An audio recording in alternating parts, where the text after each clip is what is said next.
Hello, welcome to learn writing. আজ আমি তোমাদের এই ভিডিওতে ক্লাস 6-এর লেসন 2 দ্য অ্যাডভেঞ্চারাস ক্লাউনের সমস্ত অ্যাক্টিভিটিগুলো খুব সহজ ভাষায় সলভ করে দেখাবো। তোমরা ভিডিওটা স্কিপ না করে পুরোটা দেখতে থাকো।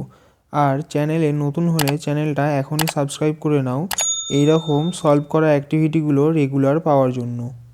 দেখো অ্যাক্টিভিটি 1-এ কী বলা হয়েছে, rearrange the following sentences in the correct order. নিচের বাক্যগুলিকে সঠিক ক্রমে সাজাও and put the numbers in the given boxes. আর পাশের দেওয়া বাক্সগুলিতে তাদের নাম্বার বসাও। 1 ইজ ডান ফর ইউ। দেখো একটা করে দেওয়া আছে। এখানে 1 নম্বর আছে, যেটা 2 নম্বরে আছে, the toy clown wanted to be a hero. সেই খেলনা জোকারটি হিরো হতে চাইতো। এরপর দেখো 2 নম্বর হবে, যেটা 5-এর দাগে আছে, he found the little corner of the toy shelf to be dull. সে খেলনা দোকানের তাকটিকে বিষণ্ণ মনে করত। এরপর দেখো 3-এর দাগ হবে, যেটা 4-এর দাগে আছে, there was a grand race between two wooden horses and carts driven by wooden farmer. সেখানে একটি রেসের আয়োজন করা হয়েছিল দুটি কাঠের ঘোড়ার মধ্যে, যে গাড়িটি চালিত হতো দুটি কৃষকের দ্বারা। এরপর 4 নম্বর হবে, যেটা 1-এর দাগে আছে, Taffy jumped at range. Taffy লাগামের উপর লাফ দিয়েছিল। এরপর 5 নম্বর হবে, যেটি 6-এর দাগে আছে, দ্য কার্ট টার্নড ওভার। ঘোড়ার গাড়িটি পাল্টি খেয়েছিল। এরপর দেখো 6 নম্বর হবে, যেটি 3-এর দাগে আছে, the farmer was terribly angry. চাষিটি ভীষণভাবে রেগে গিয়েছিল। এরপর দেখো অ্যাক্টিভিটি 2-এ কী বলা হয়েছে, fill in the blanks with given words in the help box. Help বক্সে দেওয়া শব্দগুলি দিয়ে শূন্যস্থান পূরণ করো। There is one extra word. এখানে একটি এক্সট্রা ওয়ার্ড দেওয়া আছে। তাহলে দেখো এটার অ্যান্সার কী হবে, Toffee the toy clown lived in a toy shop. Toffee সেই খেলনা জোকারটি একটি খেলনার দোকানে থাকতো। He wished to do something noble. সে মহৎ কিছু করতে চাইতো। His friend Timothy felt that the clown always grumbled. তার বন্ধু তিমোথি অনুভব করেছিল তার সেই জোকার বন্ধু সবসময় অভিযোগ করত। But toffee thought that the adventures war always exciting. কিন্তু টাফি মনে করত অভিযান সবসময় উত্তেজনাপূর্ণ হয়। এরপর দেখো অ্যাক্টিভিটি 3-তে কী বলা হয়েছে, অ্যান্সার দ্য ফলোয়িং কোশ্চেন। নিচের প্রশ্নটির উত্তর দাও। দেখো প্রশ্নটি কী আছে, adventures are always exciting. Adventure সবসময় উত্তেজনাপূর্ণ হয়। Why do you think Taffy said so. তুমি কেন মনে করো টাফি এমনটি বলেছিল। তাহলে দেখো এটার অ্যান্সার হবে, I think Taffy said so because adventures are unusual and daring experience. আমার মনে হয় টাফি এমন বলেছিল কারণ অভিযান যথারীতি নয় আর অন্যরকম অভিজ্ঞতা হয়। এরপর দেখো অ্যাক্টিভিটি 4-এ কী বলা হয়েছে, write T for true and F for false statement in the given boxes. পাশের দেওয়া বক্সগুলিতে সত্য বাক্যের জন্য টি আর মিথ্যা বাক্যের জন্য এফ লিখতে হবে। Give supporting statements for each of your answer. তোমার প্রত্যেক উত্তরের সাপেক্ষে যুক্তি দাও। দেখো এর দাগে কী আছে, the farmer called the toy clown silly. মানে চাষিটি জোকারটিকে বোকা বলেছিল। দেখো এটার অ্যান্সার হবে ট্রু। আর এটার সাপোর্টিং স্টেটমেন্ট হবে, now the other horse and carts will win, you silly little clown. এরপর বিয়ের দাগে আছে, Taffy threw all the water at the farmer. Taffy সব জল চাষির গায়ে ছুঁড়েছিল। দেখো এটার অ্যান্সার হবে ফলস। আর এটার সাপোর্টিং স্টেটমেন্ট হবে, he climbed the ladder and threw all water in at the window. এরপর সিয়ের দাগে আছে, দেখো the sailor doll could not cook in peace. সেই নাবিক পুতুলটি শান্তিতে রান্না করতে পেরেছিল না। দেখো এটার অ্যান্সার হবে ট্রু।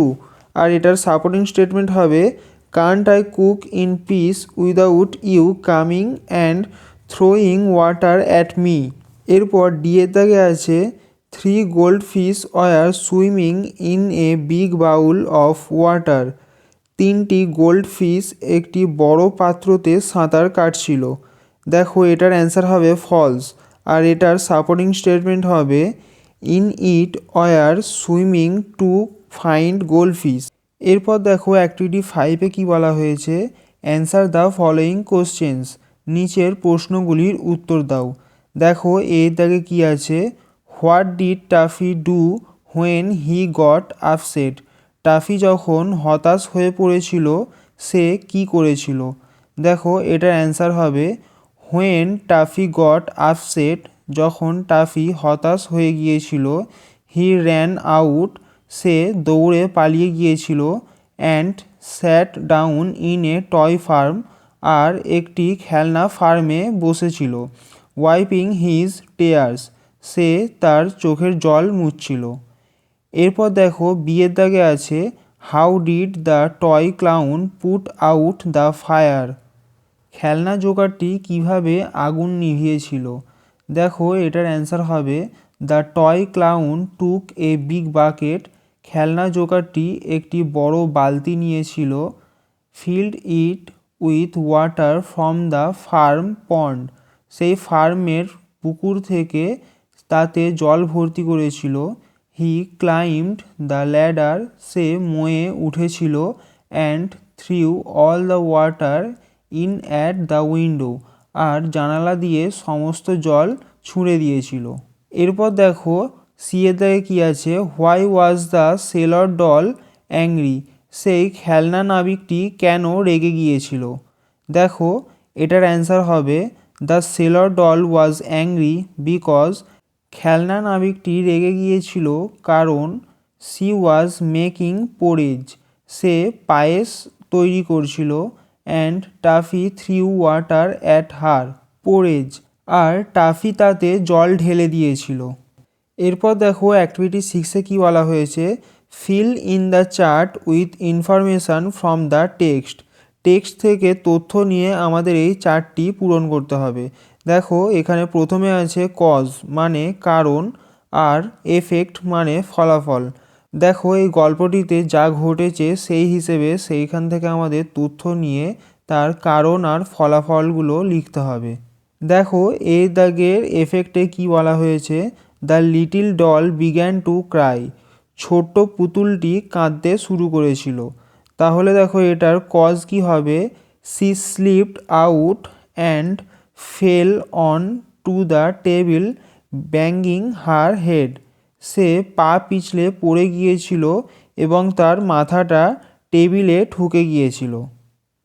এরপর বিয়ের দাগের কজে বলা আছে the little doll complained to the policeman about Taffy, ছোট্ট পুতুলটি টাফির সম্বন্ধে পুলিশকে অভিযোগ জানিয়েছিল।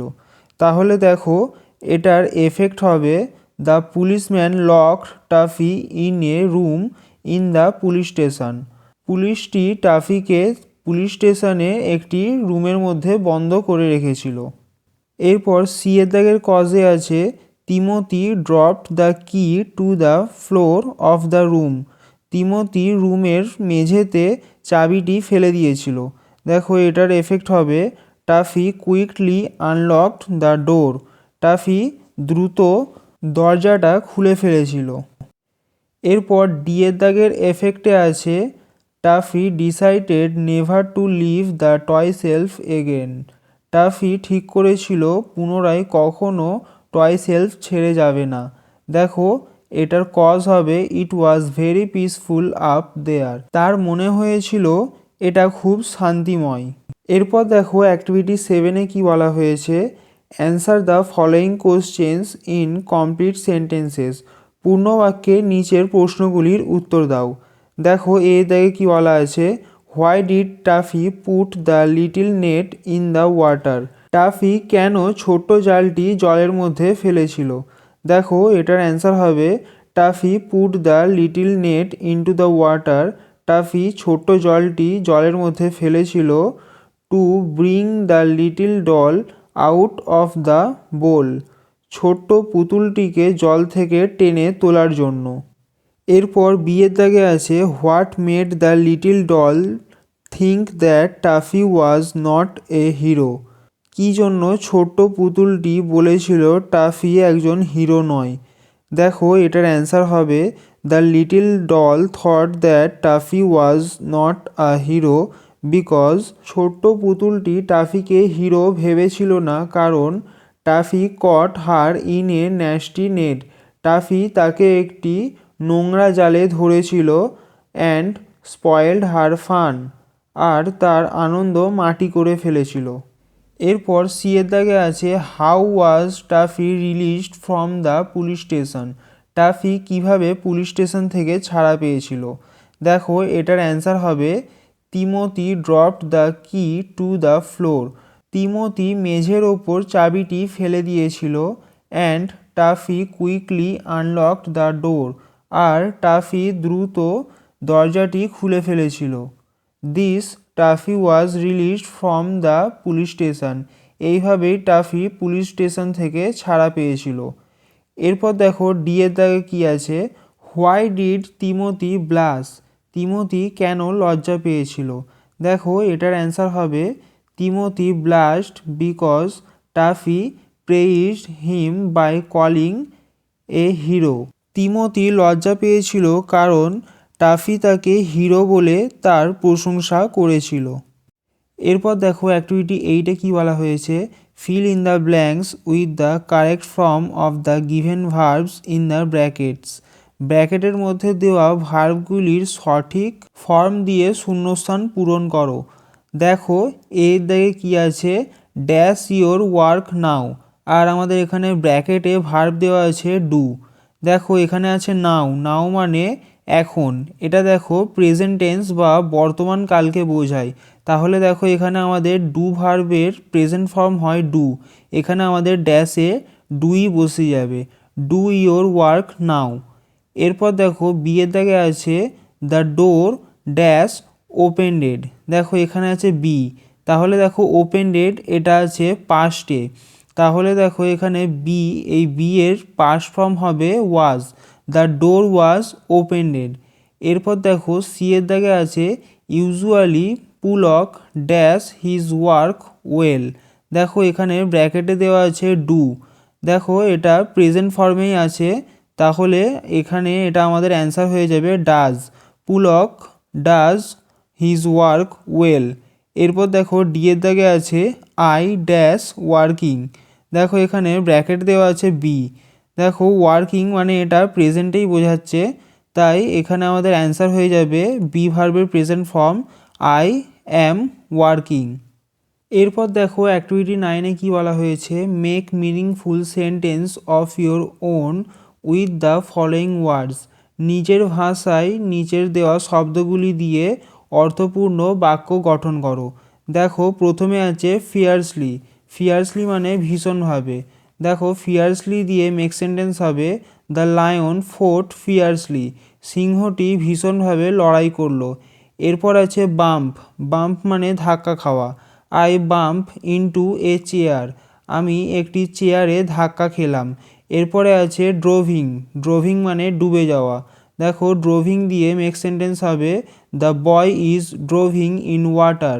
ছেলেটি জলে ডুবে যাচ্ছে। এরপর আছে ন্যাস্টি। ন্যাস্টি মানে বাজে বা খারাপ। দেখো এটার মেক সেন্টেন্স হবে this is a nasty smell. এটা একটি বাজে গন্ধ। এরপর দেখো অ্যাক্টিভিটি 10A-তে কী বলা হয়েছে, write a paragraph in about 60 words on a boat journey using the following hints. নিচের হিন্টসগুলো ব্যবহার করে এ বোট জার্নির সম্বন্ধে 60টা বাক্যে একটি প্যারাগ্রাফ লিখতে হবে। দেখো পয়েন্টসগুলো কী কী দেওয়া আছে, moonlit night, 4 friends, boat on a wide river, wrapping of the water, dark forest on either side, thriller of the journey. দেখো এই পয়েন্টগুলো দিয়ে আমি একটি তোমাদের প্যারাগ্রাফ লিখে দেখিয়ে দিয়েছি, তোমরা এটা একটু দেখে নেবে। এরপর দেখো অ্যাক্টিভিটি 10B-এ কী বলা হয়েছে, suppose you spend a night with Taffy in the toy shop. মনে করো তুমি একটি রাত টাফির সাথে টয় শপে ছিলে। Write a short paragraph in about 60 words describing your experience. 60টি বাক্যের মধ্যে তোমার অভিজ্ঞতা সম্বন্ধে একটি প্যারাগ্রাফ লিখতে হবে। দেখো আমি তোমাদের এই প্যারাগ্রাফটাও লিখে দেখিয়ে দিয়েছি, তোমরা এটা একটু দেখে নেবে। তো এই ছিল দ্য অ্যাডভেঞ্চারাস ক্লাউনের সমস্ত সলভ করা অ্যাক্টিভিটিগুলো তোমাদের কেমন লেগেছে তোমরা কমেন্ট করে জানাও। অ্যাক্টিভিটিগুলো যদি তোমাদের ভালো লাগে তাহলে একটা লাইক করো আর বন্ধুদের মধ্যে শেয়ার করে দাও। আর যারা যারা এখনও চ্যানেলটাকে সাবস্ক্রাইব করোনি তারা চ্যানেলটা এখনই সাবস্ক্রাইব করে নাও।